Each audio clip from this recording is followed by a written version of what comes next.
Orang yang sudah menikah itu satu kata yang harus kasih hilang dari dia pun mulut dan dia pun kamus kehidupan adalah kata cerai. Sedikit-sedikit om mencerai. Lama-lama jadi doa nanti.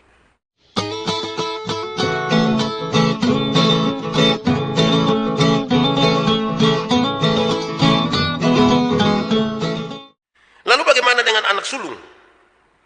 Kadang-kadang dalam kisah ini anak sulung ini tidak detail kita bicara. Saya mau ajak kita melihat kisah sedikit tentang anak sulung ini. Rupa-rupanya anak sulung ini tidak senang ketika di pembapa terima ini anak bungsu. Ini anak sulung tidak senang. Dia rasa tidak nyaman. Ketika dia pembapa menerima ini anak bungsu ini kembali. Bagi anak sulung ini saudara-saudara, adiknya itu sama sekali tidak layak untuk menerima penerimaan dan pengampunan dari papanya. Dia pasti punya argumentasi yang sangat kuat. Untuk dia bilang, anak model begini tidak perlu biar dia tahu diri. Dia tidak senang. Apalagi bukan saja terima, tapi bikin pesta kasih ini anak.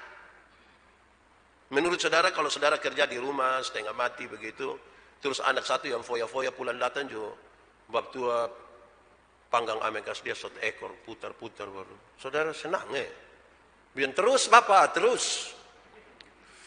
Anak kesayangan dan dia atur sama bapak. Saudara senang. Saya kira kita pun perasaan juga mungkin kira-kira sama lah begitu. Protes. Saudara, bahkan kalau kita lebih dalam melihat teks ini menarik karena anak sulung ini enggan, bahkan dia tidak mau sebut itu anak itu sebagai dipu adik. Dia tidak sebut bilang, kenapa kau adik datang ini bikin begini. Tapi dia sebut bapak pu anak. Dia tidak sebut adik atau siapa, dia sebut bapak pu anak. Untung bapak itu kalau tidak dulu punya dia dulu. Dia tidak sudi menyebut, bahkan sebut adik saja dia tidak mau. Dia menolak. Dia memakai sebutan anak bapak. Sebenarnya terbersit di situ bahwa dia menolak untuk mengakui bahwa ini saya adik. Dia menolak untuk mengakui. Memang ketika kita punya saudara satu, kalau dia sudah terlalu nakal, kalau semua orang omong-omong dia pun tidak baik, tuh kayak mau menyangkal dia itu. Jangankan adik, kakak, suami, istri, saya merentah salah sedikit itu kita kayak mau menyangkal dia, sayang dia, jadi ya tidak jadi menyangkal, mah hati ya. Beberapa orang memang ceri suka, ceri omong ceri kira-kira, tidak boleh. Orang yang sudah menikah itu satu kata yang harus kasih hilang dari dia pun mulut dan dia pun kamus kehidupan adalah kata cerai. Sedikit-sedikit omong cerai. Lama-lama jadi doa nanti. Buang sudah. Di sini ada yang sedikit-sedikit omong-omong begitu. Ya, jangan. Saudara. Bahkan anak sulung ini telah memberikan sebuah stempel, sebuah stigma bahwa adiknya hanyalah seorang yang gemar memperloskan harta. Bahkan hidup dengan para pelacur.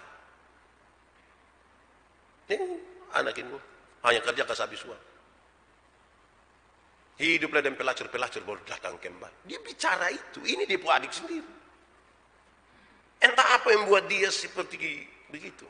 Tapi yang pasti dia tidak bisa terima itu kenyataan. Itu keadaan dia tidak mau terima. Kita jangankan itu. Kita yang ada baik-baik hidup dengan kita pun keluarga, istri, suami, anak-anak. Kalau kita kasih 50.000 di satu anak, 50.000 di satu anak, anak satu itu dia pulang, dia pun sudah tidak ada. Bahkan dia pinjam kembali dari yang satu. Yang satu pun masih tetap, masih ada sisa 30.000. Ketika bicara tentang dua, kadang-kadang dia pun papa mama bisa bilang, yang satu tuh jangan pegang doi.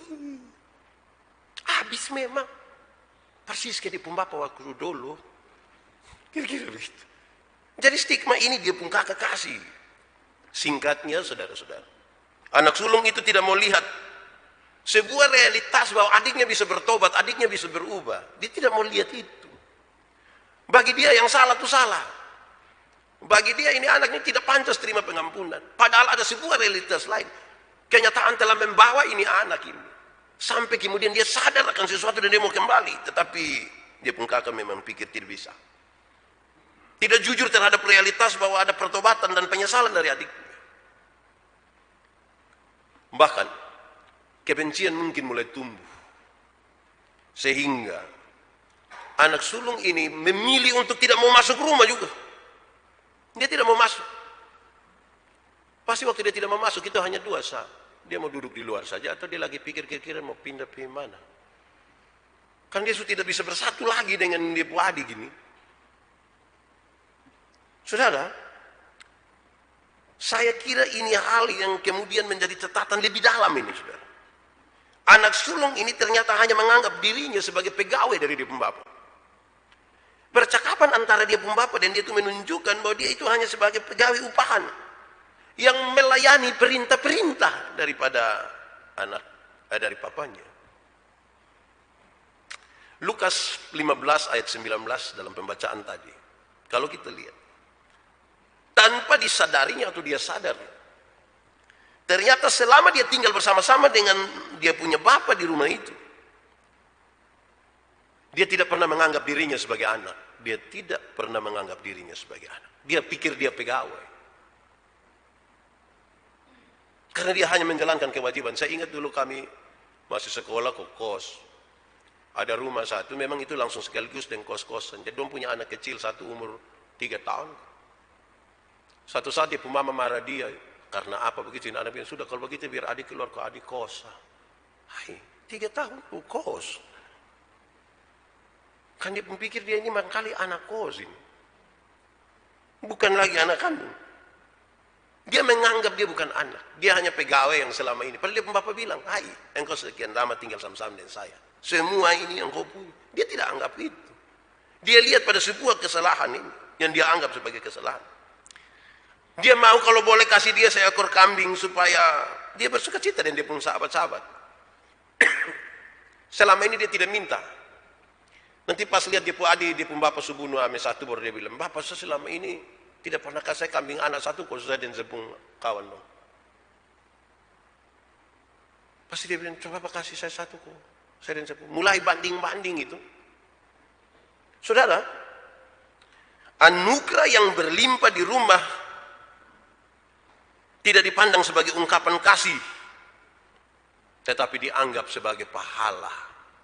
Jadi itu barang-barang yang banyak, harta kekayaan dari dia pembapa tuh, dia tidak pernah lihat itu sebagai sesuatu yang diungkapkan dengan kasih. Tapi dia justru menitik beratkan ini sebagai pahala. Maksudnya, anak yang seperti tadi tidak perlu dikasihi, kan dia tidak kerja apa-apa, hanya memboroskan barang, harta. Saya pantas diperlakukan dengan baik, karena saya mengikuti Bapak pemerintah-perintah. Kira-kira begitu.